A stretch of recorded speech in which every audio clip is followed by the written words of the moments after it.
Hola a todos, hoy nos vamos a sumergir en un análisis fascinante de este material que explora la historia de la iglesia primitiva. Vamos a ver un cambio de paradigma, literalmente, un giro de 180 grados en cómo las primeras comunidades cristianas se estructuraban y, lo que es más impactante, cómo se financiaban. Pasaron de sostener enormes edificios de piedra a sostener, a sostener a las personas. Es un tema súper interesante, así que vamos a darle. Nuestra ruta para este análisis es bastante clara. Primero, el antiguo templo. Segundo, el nuevo sacerdocio. Tercero, el concepto del 100%. Cuarto, el ejemplo de Pablo. Y finalmente, el verdadero propósito detrás de todo esto. Bien, arranquemos. Sección 1. El antiguo templo. Sombras y rituales. Para entender la magnitud de este cambio, primero tenemos que ver cómo funcionaban las cosas en ese entonces. Según el texto que estamos analizando, en la época de Jesús, el sistema del Antiguo Testamento funcionaba con sacrificios y rituales. El material los describe como sombras, ¿saben? Como grandes lecciones visuales que apuntaban a una realidad futura. Pero, y aquí está el problema, el material señala que la gente transformó erróneamente esas sombras en una especie de salvación basada en obras. Básicamente creían que subir por una escalera interminable de liturgias les garantizaba la salvación, en lugar de simplemente descansar en la gracia, que es lo que propone el nuevo sistema.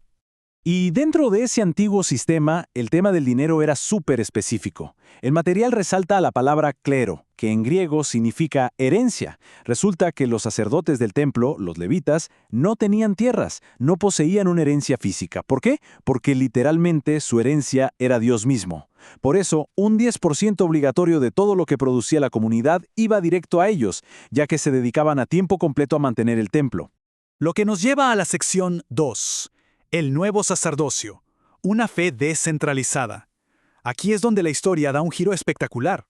El autor introduce aquí un concepto clave, la Shekinah. Esta palabra representa la gloria, la presencia misma de Dios. En el sistema antiguo, esta gloria vivía, por así decirlo, en un santuario hecho de pieles de animales, y más adelante, en ese impresionante templo de piedra. Pero el Nuevo Testamento plantea algo radical, una fe totalmente descentralizada. La presencia divina ya no está encerrada en un edificio de ladrillo o piedra, sino que se muda, se traslada directamente al corazón de los creyentes. De hecho, el autor usa esta cita del libro de Hechos que lo resume a la perfección. El Altísimo no habita en casas hechas por manos humanas. O sea, al convertirse las personas en el nuevo templo y al mismo tiempo en el nuevo sacerdocio, toda esa antigua jerarquía religiosa quedó básicamente eliminada. Ahora, cualquier persona de la comunidad pasaba a ser considerada un sacerdote dentro de este nuevo templo vivo. Y claro, esto nos obliga a hacernos una pregunta importantísima que plantea el texto. Si las personas son el templo y las personas son los sacerdotes, entonces, ¿quién recibe el diezmo? Piénsenlo. Si ya no hay un edificio físico que mantener y la casta sacerdotal exclusiva desapareció, la estructura económica de la comunidad tiene que cambiar por completo, ¿no es así? Y así entramos a la sección 3, el 100%, el cambio de paradigma en el dar. Vamos a ver cuál era esa nueva normalidad financiera.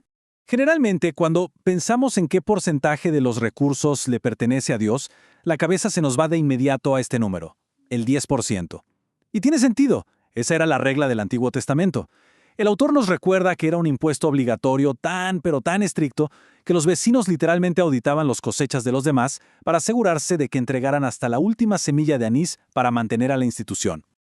Pero, y esto es lo más fascinante de este análisis, el material argumenta que en el Nuevo Testamento ese porcentaje da un salto gigante. Ya no es el 10%, es el 100%. Ojo, no es un impuesto nuevo, es un cambio de mentalidad, es una entrega total. Ya no se trata de decir yo me quedo con el 90 y doy el 10, sino de reconocer que absolutamente todo es propiedad divina y se gestiona de manera 100% voluntaria.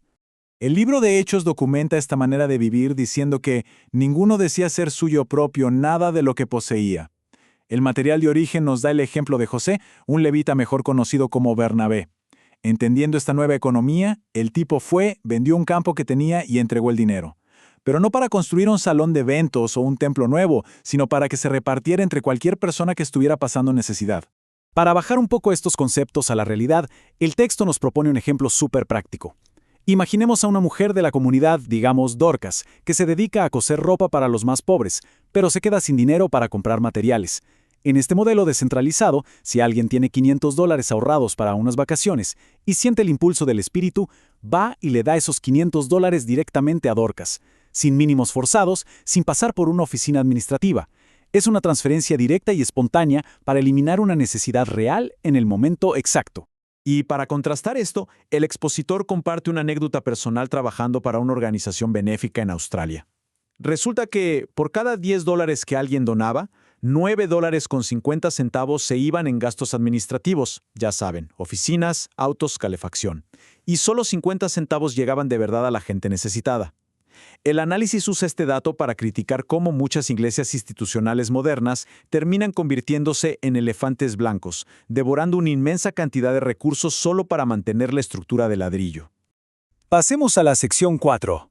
El ejemplo de Pablo, trabajando por el Evangelio. Vamos a ver cómo el apóstol Pablo puso en práctica este modelo. El texto destaca algo muy interesante.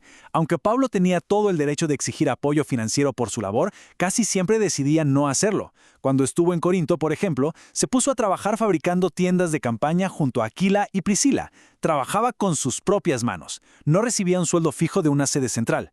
Lo hacía para no ser una carga para nadie y solo aceptaba donaciones voluntarias de lugares como Filipos cuando de verdad lo necesitaba. Digamos, cuando se reportaba que andaba con las sandalias rotas. Esto le permitía conectar de manera súper genuina con la gente común en su día a día. Y esta tabla resume brillantemente la dicotomía central que presenta el autor. Por un lado tenemos el modelo institucional, cuyo enfoque principal es mantener edificios, financiado por un 10% obligatorio bajo una jerarquía centralizada. Y del otro lado, en contraste total, el modelo de iglesias en casas. Su enfoque es eliminar la necesidad de las personas, financiado mediante una entrega voluntaria y alegre del 100% de los recursos, y funcionando bajo un sacerdocio totalmente descentralizado. Finalmente, llegamos a la sección 5. El verdadero propósito, una estructura celestial en la tierra. ¿Cuál es el objetivo final de adoptar algo tan radical? Según el material, la progresión lógica sigue 3 pasos. Número 1, reconocer que Dios es el dueño absoluto del 100% de los recursos. Número 2, cambiar nuestra visión del templo, entendiendo que las personas mismas son ese lugar donde habita lo sagrado. Y número 3, distribuir voluntariamente los recursos para erradicar la carencia. El autor argumenta que vivir de esta manera no es otra cosa que el intento supremo de replicar la estructura del cielo aquí mismo en la tierra, un lugar donde todo se comparte y donde nadie, absolutamente nadie, sufre de necesidad. Para cerrar este análisis, el material nos deja con una pregunta provocativa para reflexionar. Si las comunidades de hoy realmente lograran ver el 100% de sus recursos como la herencia de Dios, ¿cómo transformaría eso la manera en que apoyan a las personas necesitadas hoy en día? Es un salto monumental, pasar de financiar ladrillos y concreto a financiar vidas humanas. Esperamos que este recorrido por el material original les haya resultado tan fascinante como a nosotros. Hasta la próxima, sigan aprendiendo.